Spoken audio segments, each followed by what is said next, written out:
बड़ी खबर के साथ देहरादून से ये बड़ी खबर है, जहां कांवड़ यात्रा को लेकर बड़ा ऐलान हो सकता है। सीएम पुष्कर सिंह धामी कोई बड़ी घोषणा कर सकते हैं। अब से थोड़ी देर में ये घोषणा हो सकती है। तो आपको बताएं, कांवड़ यात्रा को लेकर किसी बड़ी घोषणा के आसार नजर आ रहे हैं। सीएम पुष्कर सिंह धामी कभी भी ये बड़ी घोषणा कर सकते हैं। ऑनलाइन पर विनोद हमारे सहयोगी मौजूद हैं, उनसे डिटेल लेते हैं। जी विनोद, बताइए किस तरीके की जानकारी मिल पा रही है? श्रीलता, देखिए जो जानकारी अभी मिल रही है तो ये है कि उत्तराखंड में कांवड़ यात्रा को एक बार फिर स्थगित कर दिया गया है, जिसकी एक जानकारी अभी मुख्यमंत्री पुष्कर सिंह धामी मीडिया को देंगे। लेकिन ठीक उससे पहले अब ये निर्णय हो चुका है कि उत्तराखंड में कांवड़ यात्रा स्थगित कर दी जाए, क्योंकि लगातार ये डिमांड हो रही थी कि इस कोविड काल को देखते हुए और कोरोना की तीसरी लहर को देखते हुए कांवड़ यात्रा का संचालन उचित नहीं है, जिसके चलते इंडियन मेडिकल एसोसिएशन ने भी मुख्यमंत्री को पत्र लिखा था। तो तमाम कई राज्यों के मुख्यमंत्रियों से भी वार्ता हो गई थी, लेकिन कोविड काल की तीसरी लहर को देखते हुए ये कदम उठाया गया है कि इस बार भी कांवड़ यात्रा राज्य में स्थगित कर दी गई है, जिसकी अभी जानकारी थोड़ी देर बाद में मुख्यमंत्री पुष्कर सिंह धामी मीडिया को देंगे। एक बड़ा ऐलान कर सकते हैं, और क्योंकि लगातार ये प्रेशर सरकार के ऊपर बनता जा रहा था कि आखिरकार कांवड़ यात्रा का संचालन हो या ना हो। करीब एक सप्ताह से ऐसा हो गया कि संशय का माहौल इस कांवड़ यात्रा को लेकर था कि आखिरकार कांवड़ यात्रा शुरू होगी या नहीं होगी। कई राज्यों के मुख्यमंत्री से भी बिल्कुल विनोद, और खुद एबीपी गंगा पर एक्सक्लूसिव बातचीत में सीएम पुष्कर सिंह धामी ने एक बात सामने रखी थी कि आस्था का मसला है, भगवान का मामला है, लेकिन भगवान भी नहीं चाहेंगे कि उनके लोगों की जान इस तरीके से जाए। आपका शुक्रिया विनोद तमाम जानकारी के लिए। और उत्तराखंड में नेता प्रतिपक्ष और प्रदेश अध्यक्ष इस चयन को लेकर दिल्ली में 2 हफ्ते से मंथन चल रहा है, मगर अभी तक ये तय नहीं हो पाया है कि आखिर नेता प्रतिपक्ष और प्रदेश अध्यक्ष कौन होगा। मामला इतना बढ़ गया है कि दिल्ली में राहुल गांधी ने अलग अलग से विधायकों को बुलाकर बारी बारी बातचीत की।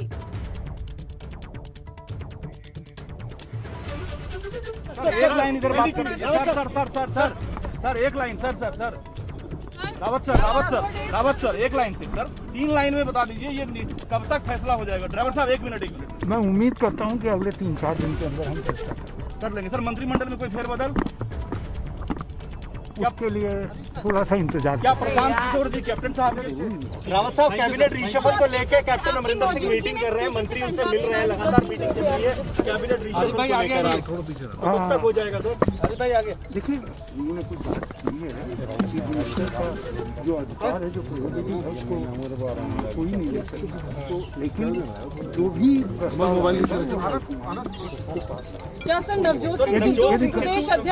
यदि कहीं, तो आपको बताएं अभी भी गहमा गहमी की ही स्थिति है, मंथन चल रहा है। और क्या कुछ चल रहा है दिल्ली में, चलिए जानने की कोशिश करते हैं। सहयोगी अविनाश फोन लाइन पर मौजूद हैं। अविनाश, अभी भी बातचीत करने की कोशिश की जा रही है और अभी भी कोई बड़ा नेता बोलने को तैयार नहीं है कि क्या फैसला हुआ है? देखिए स्नेहलता, अगर बात करें तो बातचीत हुई है। राहुल गांधी ने तमाम सारे नेताओं से बातचीत करके ये जानने की कोशिश की है कि आखिर किसको नया प्रदेश अध्यक्ष, नया सीएलपी लीडर बनाया जाए।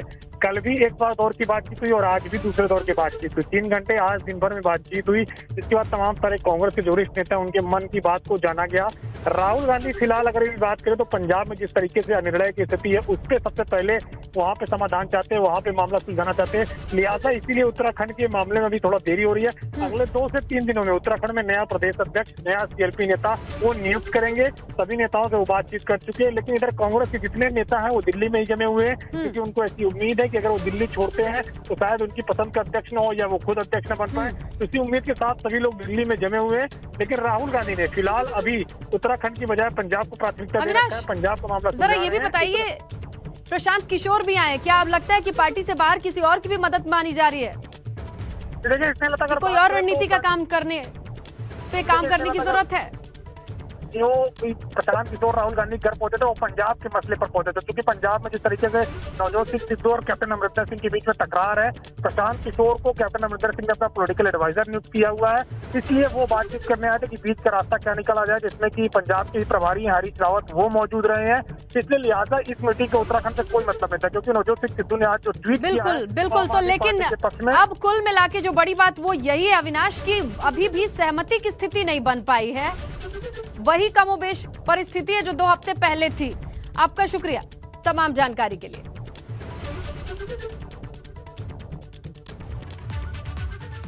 ये कहा जा रहा है कि कांग्रेस में नेता प्रतिपक्ष को लेकर सहमति तो बन चुकी है, लेकिन नेता प्रतिपक्ष के लिए प्रीतम सिंह का नाम एकदम फाइनल भी हुआ है, जिस पर सहमति बनी है। मगर जो पेच है वो है प्रदेश अध्यक्ष के नाम को लेकर, जिस पर हरीश रावत खेमे और प्रीतम सिंह के खेमे में अलग अलग राय बनी हुई है। इस वजह से प्रदेश अध्यक्ष का नाम फाइनल होने में देरी हो रही है। तो जो ये वक्त लग रहा है उसका जो बेस है, जिसकी नींव यही है कि प्रदेश अध्यक्ष कौन होगा।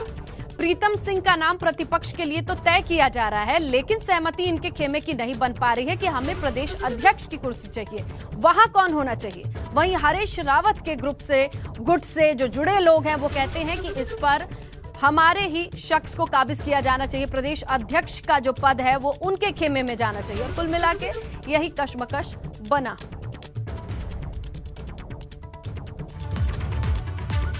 उत्तराखंड में कांग्रेस की यह स्थिति है कि नेता प्रतिपक्ष और प्रदेश अध्यक्ष बनाने के लिए विधायकों में एक राय ही नहीं हो पा रही है। अब आपको दिखाते हैं कि उत्तराखंड में कांग्रेस विधायकों की कुल कितनी संख्या है। दरअसल उत्तराखंड में कांग्रेस के कुल 10 विधायक हैं। जब इंदिरा हृदयेश का निधन हुआ उसके बाद एक सीट खाली हुई है। उत्तराखंड अब कांग्रेस की स्थिति जरा समझिए जरा। 10 विधायकों की एक राय नहीं है, फिर भी कांग्रेस उत्तराखंड में किस स्थिति में होगी इसका अंदाजा लगाइए। ये कुल 10 विधायक हैं, लेकिन यहां पर भी एक प्रदेश अध्यक्ष कौन होना चाहिए इस पर सहमति नहीं बन पा रही है। नेता प्रतिपक्ष के लिए तो फिर भी एक मत हो गए हैं, लेकिन प्रदेश अध्यक्ष कौन होना चाहिए इसमें 2 खेमे हैं और दोनों खेमे आमने सामने हैं।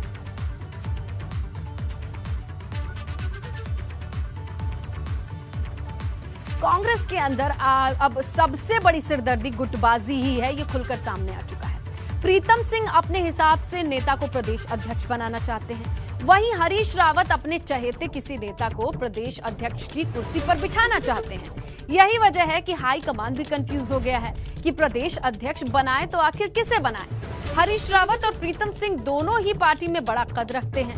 हरीश रावत भले ही विधायक ना हो, मगर वो पूर्व सीएम होने के साथ उत्तराखंड कांग्रेस के सबसे बड़े नेता हैं। इसीलिए हाईकमान उनकी सलाह को दरकिनार भी नहीं कर सकती है। मगर हाईकमान के सामने प्रीतम सिंह की राय भी मायने रखती है। इसलिए इस समय हाईकमान कंफ्यूजन में है कि आखिर करे तो क्या करे।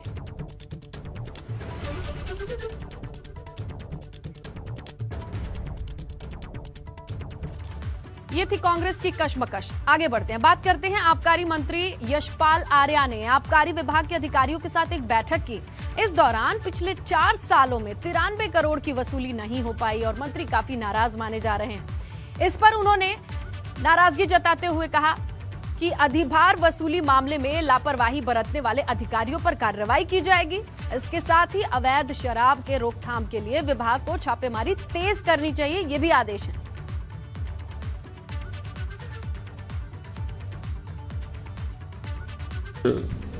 आबकारी से संबंधित विषयों को लेकर अधिकारी के साथ एक बैठक हमने ली है और निश्चित रूप से जो मेरी जानकारी में है, जो मेरे संज्ञान में आया है कि विगत 17-18, 18-19, 19-20 और 20-21 में जो अधिभार जो वसूलना था, वसूली होनी थी, वो लगभग 93 करोड़ रुपया है। एक बहुत बड़ा मामला है और ये आखिरकार ये वसूली पिछले वर्षों में क्यों नहीं की गई, और अगर वसूली नहीं की गई तो वो लोग कौन लोग इसके लिए जिम्मेदार हैं, उनके खिलाफ क्या कार्रवाई की गई।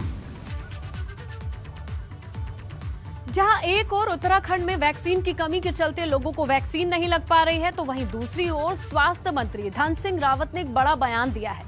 धन सिंह रावत ने कहा है कि उत्तराखंड के 2 जिलों रुद्रप्रयाग और बागेश्वर को सबसे पहले 100% वैक्सीन लगाने वाला जिला बनाएंगे। धन सिंह रावत ने कहा कि उत्तराखंड के ये 2 जिले सबसे पहले वैक्सीन लगवाने वाले पूरे देश में नंबर 1 जिले होंगे। धन सिंह रावत ने कहा कि उन्होंने केंद्रीय स्वास्थ्य मंत्री से मुलाकात की है, हर महीने 7 लाख की जगह 20 लाख वैक्सीन देने की मांग की है।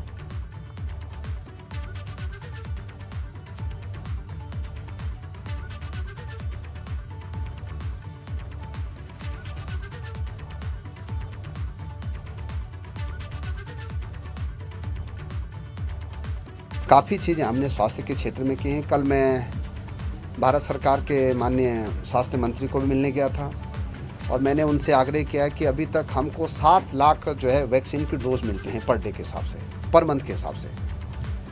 अब हमने उनसे निवेदन किया है कि हमको 20 लाख डोज दी जाए ताकि हम 31 दिसंबर से पहले 100% वैक्सीनेशन अपने राज्य में किया जाए। 2022 का चुनाव करीब आते ही भाजपा की बैठकें भी तेज होने लगी हैं। इसी कड़ी में देहरादून में भाजपा के सभी 7 मोर्चों के प्रदेश पदाधिकारियों की बैठक हुई। बैठक में मुख्यमंत्री पुष्कर सिंह धामी, प्रदेश अध्यक्ष मदन कौशिक, प्रदेश महामंत्री संगठन अजय कुमार मोर्चे के पदाधिकारियों को दिशा निर्देश देते नजर आए। भाजपा प्रदेश अध्यक्ष मदन कौशिक ने कहा कि चुनाव में मोर्चा की क्या कुछ भूमिका रहेगी, उन सभी चीजों को लेकर पदाधिकारियों को अब जानकारी दे दी गई है।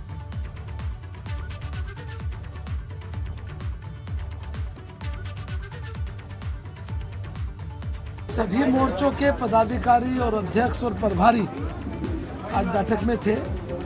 अगले चुनाव की दृष्टि से उनको क्या काम देना है, आप अपने मोर्चे के आधार पर उनको और अंतिम छोर तक बैठे हुए व्यक्ति तक जाकर और इस प्रकार पार्टी को मजबूत करें, ऐसी अपेक्षा उनसे की गई है। मैंने पहले ही कहा था कि हमारी सरकार जो है चीज़ों को टाइम बाउंड करेगी और क्योंकि बरसात का समय है और 15 अगस्त तक सारे जियो सारे शासनादेश निकाल दिए जाएंगे तो जल्दी से चीज़ें धरातल पर आएंगी। हम चाहते हैं कि जो चीज़ें रुकी हुई हैं, जो चीज़ें शुरू हुई हैं वो समाप्त हों और जो अगले 2-3 महीनों में जो काम हो सकते हैं उन कामों को धरातल पर उतारा जाए। उत्तराखंड में मानसून बारिश की वजह से आम लोगों की मुश्किलें बहुत बढ़ चुकी हैं। पहाड़ों से गिर रहे मलबे की वजह से हाईवे बाधित हैं। लोगों की बात करें तो उन्हें आने जाने में दिक्कत हो रही है। ये रिपोर्ट।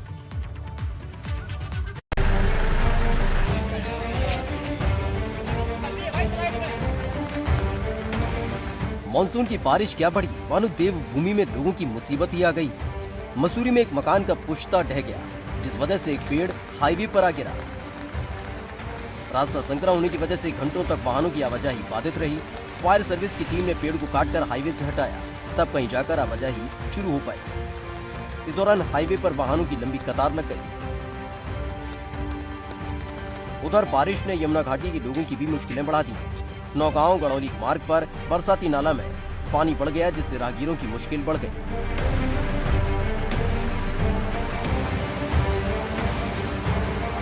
मुल्डा गांव में कई मकानों के धराशायी होने का खतरा है। एहतियात के तौर पर घर में मौजूद लोगों ने मकान खाली कर सुरक्षित स्थान में बसेरा बना लिया। उधर यमुनोत्री हाईवे पर खरादी, कुथनौर और पाली में पहाड़ों से बोल्डर और मलबा गिर रहा है, जिससे आवाजाही बाधित है। विकासनगर कालसी चक्राता मार्ग मलबा आने से बाधित है। हाईवे पर पहाड़ी से मलबा गिरा है, जिस वजह से रोड से गुजर रहे लोगों की परेशानी बढ़ गई है। गनीमत रही कि लैंडस्लाइड के समय मौके से कोई वाहन नहीं गुजर रहा था और न कोई राहगीर इसकी चपेट में आ सकता था। देहरादून के प्रेमनगर में बारिश ने लोगों की मुसीबत बढ़ा दी। पुश्ता ढह जाने से कई दुकानों के गिरने का खतरा है। खतरा बढ़ता देख तीनों दुकानों को खाली करा दिया गया है। एबीपी गंगा के लिए देहरादून से रवि, विकासनगर से विक्रम, बड़कोट से नितिन के साथ मसूरी से सुनील सोनकर की रिपोर्ट।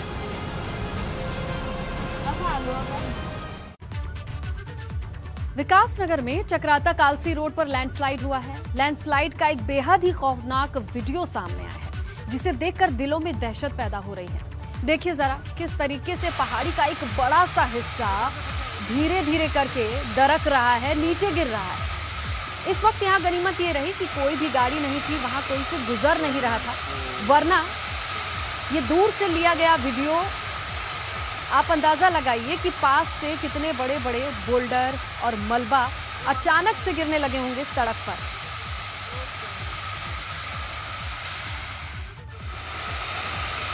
तो जगह जगह से लैंडस्लाइड की तस्वीरें, वीडियो सामने आ रहे हैं, लेकिन विकासनगर का ये वीडियो आपके सामने है।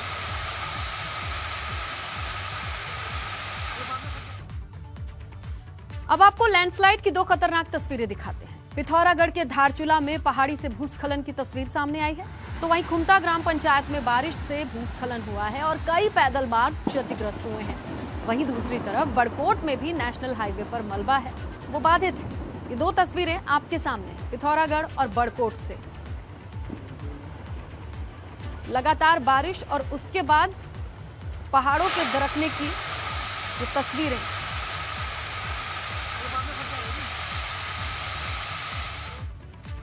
बड़कोट में मलबा गिरने से मोटर मार्ग 2 दिनों से बंद पड़ा हुआ है। सड़क पर जगह जगह मलबा है, लोगों को आने जाने में काफी परेशानी हो रही है। वहीं दूसरी तरफ लैंडस्लाइड की वजह से कई जगह जो रास्ते हैं वो बाधित हैं।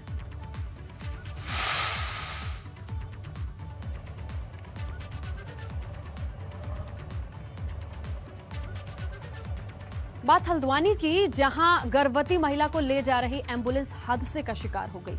एम्बुलेंस अनियंत्रित होकर बोल्डर से जा टकराई। इस दौरान ड्राइवर को मामूली चोटें आई हैं, जबकि गर्भवती महिला और तीमारदार सुरक्षित बताए जा रहे हैं।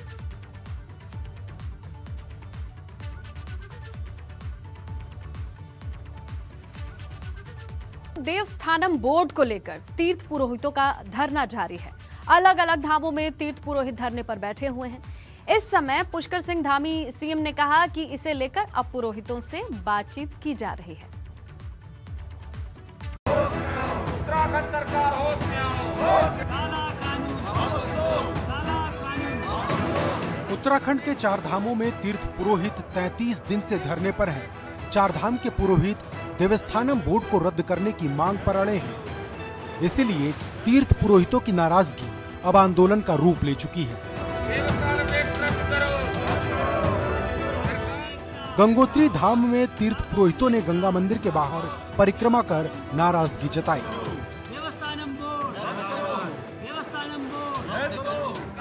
तीर्थ पुरोहित मांग कर रहे हैं कि सरकार को देवस्थानम बोर्ड फौरन भंग करना चाहिए। तीर्थ पुरोहितों की मांग को लेकर एबीपी गंगा ने सीएम पुष्कर धामी से सीधे सवाल किया। मुख्यमंत्री का कहना है कि पुरोहितों की मांग पर सरकार विचार कर रही है। उनसे बात करेंगे, आंदोलनकारियों से भी बात करेंगे। उनकी जो उसमें जो क्वेरियां आई हैं, जो उनके ऑब्जेक्शंस हैं, उनकी आखिर किस चीज़ पर आपत्ति है, हम उन सब चीज़ों पर बात करेंगे। हमने ऑलरेडी उसके लिए हमने जो है एक्सरसाइज शुरू कर दी है। जी, तो जल्द देवस्थानम बोर्ड पर फैसला सामने आ सकता है। हाँ, भी समीक्षा करेंगे, उस पर जो अच्छा होगा वो करेंगे। मुख्यमंत्री ये तो कह रहे हैं कि पुरोहितों से बात की जाएगी, लेकिन ये साफ नहीं कर पाए कि देवस्थानम बोर्ड रद्द होगा या फिर जारी रहेगा। यही वजह है कि पुरोहितों का गुस्सा कम नहीं हो रहा। पुरोहितों का ये तक आरोप है कि सरकार को उनके हक हकूकों से कोई लेना देना नहीं। तो मसूरी में देखो, हिमाचल में देखो आप, और अन्य जगह पर्यटन और तीर्थाटन में भेदभाव कर दिया है इन्होंने। और तीर्थाटन तो चलो ठीक मानते हैं हम बात, जो व्यक्ति मसूरी तक आ रहा है वो यमुनोत्री, गंगोत्री, केदार, बद्री क्यों नहीं जा सकता है? अच्छा, किसी के लिए गुच्चू पानी, देहरादून सब खुला हुआ है। तो मुझे नहीं लगता है कि ये सरकार की कोई नई चाल है। और 4 धाम यात्रा को देवस्थानम बोर्ड के अंदर डालने का एक पूरी साजिश मैं कह सकता हूँ। एक तरफ तीर्थ पुरोहित साफ कर चुके हैं कि उनका आंदोलन तब तक जारी रहेगा जब तक देवस्थानम बोर्ड रद्द नहीं होता। इस बीच सरकार भी अभी तक इस विवाद के निपटारे का कोई रास्ता नहीं निकाल पाई। अब बड़ा सवाल ये कि इस विवाद का समाधान आखिर होगा तो कैसे? पुरोहितों की नाराजगी को सरकार दूर करेगी तो कैसे? एबीपी गंगा के लिए उत्तरकाशी से दिग्वीर विष्ट के साथ बड़कोट से नितिन चौहान की रिपोर्ट।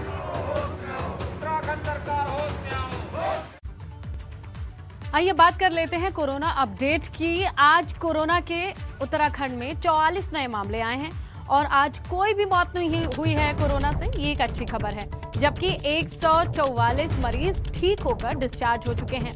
मसूरी में एक ही परिवार के 3 लोग संक्रमित मिले हैं। तो ये है उत्तराखंड में कोरोना अपडेट।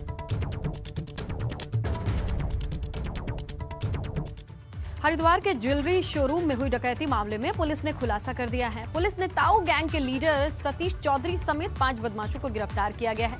इनके पास से सोने चांदी कैश को मिलाकर 83 लाख रुपए की बरामदगी हुई है। लूटकांड में शामिल 2 बदमाश फरार हैं, जबकि उनकी जल्द गिरफ्तारी की बात कही जा रही है। 8 जुलाई को शोरूम में 2 करोड़ की लूट हुई थी। 2 दिन बाद ही पुलिस ने 3 बदमाशों को गिरफ्तार किया और अब लूटकांड में शामिल 5 बदमाशों की गिरफ्तारी हुई है।